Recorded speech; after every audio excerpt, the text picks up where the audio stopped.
সরবরাহ কমায় পেঁয়াজের দাম বেড়ে আবারও খুচরা বাজারে কেজিতে ১০০ টাকা ছাড়িয়েছে। বেড়েছে আদা, আলুর দামও।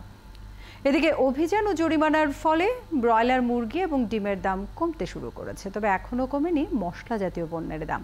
সবজি দামও বাড়তির দিকেই আছে। বিস্তারিত প্রতিবেদনে।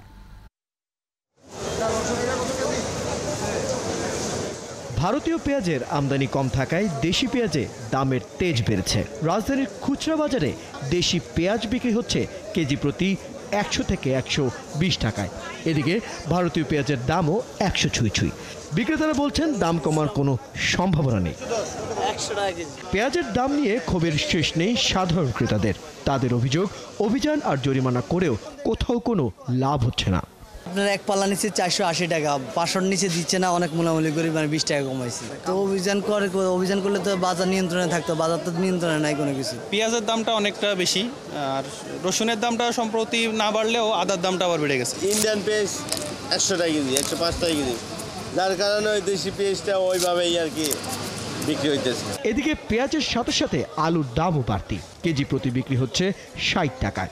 আদার দামও বেড়েছে আমদানি কমার অজুহাতে।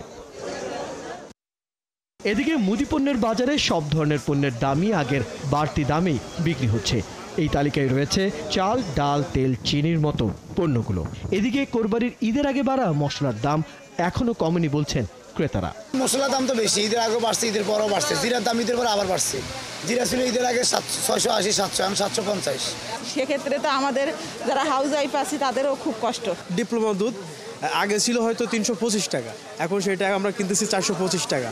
এদিকে বাজারে তদারকি জোরদার করার কারণে ব্রয়লার মুরগি ও ডিমের দাম কমতে শুরু করেছে। প্রতি হালি ডিম বিক্রি হচ্ছে ৪৮ থেকে ৫২ টাকায়, যা ৭ দিন আগেও ছিল ৫০ থেকে ৫৪ টাকায়। প্রতি কেজি ব্রয়লার মুরগি বিক্রি হচ্ছে ১৬০ থেকে ১৭৫ টাকায়, যা গত সপ্তাহে ছিল ১৭০ থেকে ১৮০ টাকা। এদিকে দেশি মুরগির কেজি ৫৬০ থেকে ৭০০ টাকায়।